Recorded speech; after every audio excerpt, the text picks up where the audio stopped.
오늘은 우리 삶의 가장 근본적인 질문에 대해 이야기를 나누려고 합니다. 왜 우리는 불행할까요? 그리고 어떻게 하면 진정한 행복을 찾을 수 있을까요?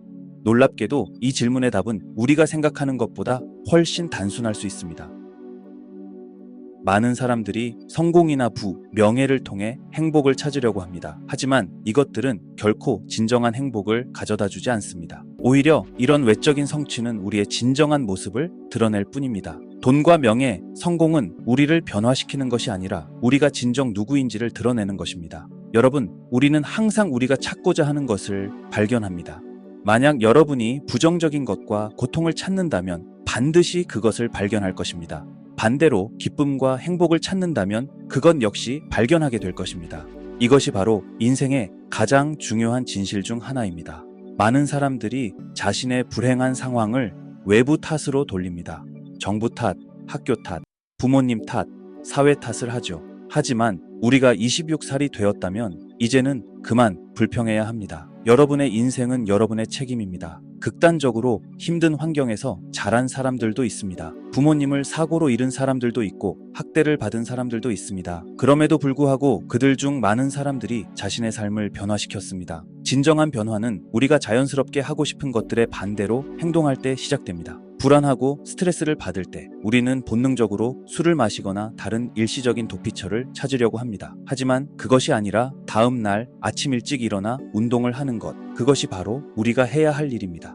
주변 사람들의 영향력도 매우 중요합니다. 하지만 여기서 말하는 것은 흔히 이야기하는 독성 있는 사람들이 아닙니다. 오히려 더 위험한 것은 조력자들입니다. 여러분의 부모님이나 형제자매, 가장 친한 친구들이 여러분의 잘못된 행동을 그저 지켜보고 넘어가는 것, 그것이 더 큰 문제가 될 수 있습니다. 자신을 더 잘 이해하고 싶다면 이런 실험을 해보세요. 여러분이 가장 신뢰하는 두세 명의 사람들을 저녁 식사에 초대하세요. 그리고 그들에게 이렇게 말하세요. 나는 진정으로 변화하고 싶어. 그래서 여러분들에게 정직한 피드백을 듣고 싶어. 지금 당장은 아니어도 좋아. 하지만 곧 내 대한 진실을 말해줬으면 해. 이것이 진정한 자기 인식의 시작입니다. 감사함도 매우 중요합니다. 매일 아침 깨어날 때 많은 사람들은 자신이 가지지 못한 것들에 대해 생각합니다. 더 많은 돈, 더 좋은 직장, 더 나은 관계 등을 원하죠. 하지만 우리는 시각을 바꿔야 합니다. 여러분, 매일 전 세계에서 약 15만 명의 사람들이 세상을 떠납니다.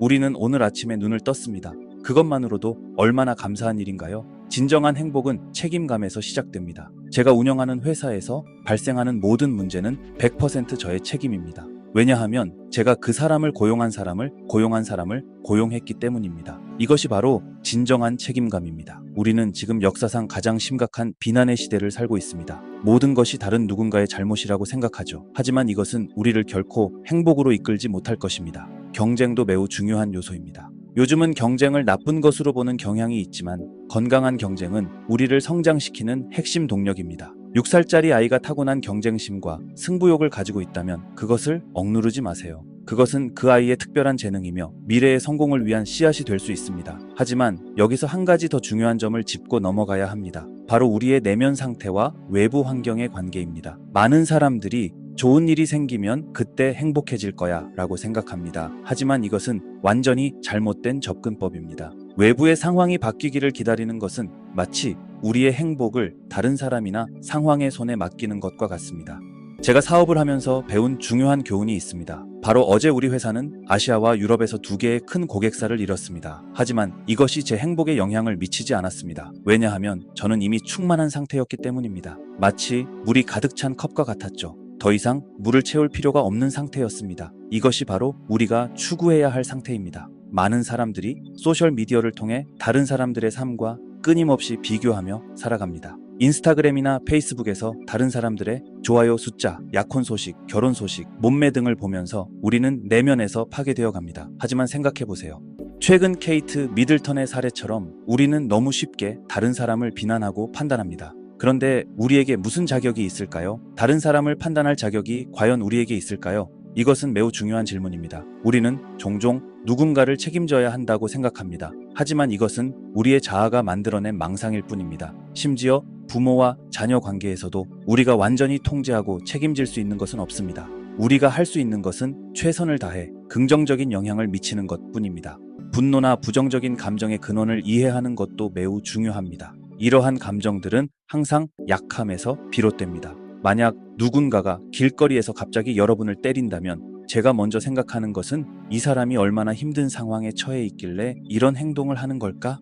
입니다. 이것이 바로 연민입니다. 우리가 다른 사람의 행동에 대해 먼저 연민을 느낄 수 있다면 우리는 결코 그들을 미워할 수 없을 것입니다. 이것은 부모님과의 관계에도 적용됩니다. 많은 사람들이 부모님을 비난합니다. 하지만 생각해 보세요. 저의 어머니는 5살 때 자신의 어머니를 잃었습니다. 그리고 아버지는 10년 동안 소련의 감옥에 있었죠. 이런 상황에서 그들이 완벽한 부모가 되길 기대하는 것이 과연 합리적일까요? 우리는 부모님을 너무 많이 판단합니다. 그들도 자신들이 할 수 있는 최선을 다했을 뿐입니다.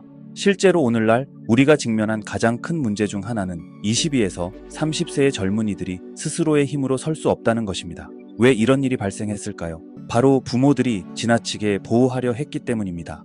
아이들을 너무 많이 돌보려다 보니 오히려 그들의 자립심을 해친 것입니다.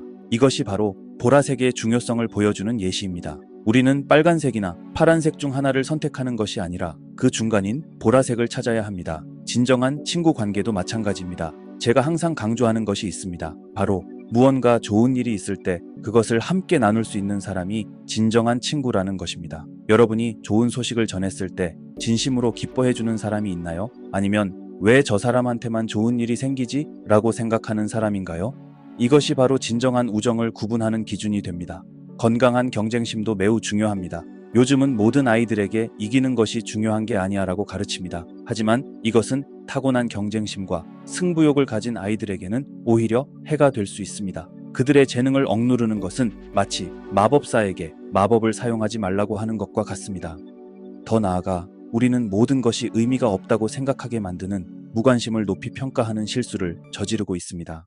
이것은 매우 위험한 길입니다. 왜냐하면 아무것도 중요하지 않다고 생각하게 되면 우리는 매우 위험한 길로 접어들 수 있기 때문입니다. 실제로 오늘날 많은 젊은이들이 겪고 있는 우울증과 자살 충동은 소셜미디어 때문이 아닐 수 있습니다. 오히려 우리가 건강한 경쟁과 성취의 가치를 인정하지 않기 때문일 수 있습니다. 그렇다면 우리는 어떻게 해야 할까요? 첫째, 자신의 내면의 소리에 귀를 기울여야 합니다. 둘째, 진정한 감사함을 실천해야 합니다. 셋째, 책임감을 가져야 합니다. 넷째, 건강한 경쟁심을 인정해야 합니다. 다섯째, 진정한 사랑을 위해 싸워야 합니다. 무엇보다 중요한 것은 우리가 찾고 있는 것을 발견한다는 진실입니다. 여러분이 불행을 찾는다면 불행을 발견할 것이고 행복을 찾는다면 행복을 발견할 것입니다.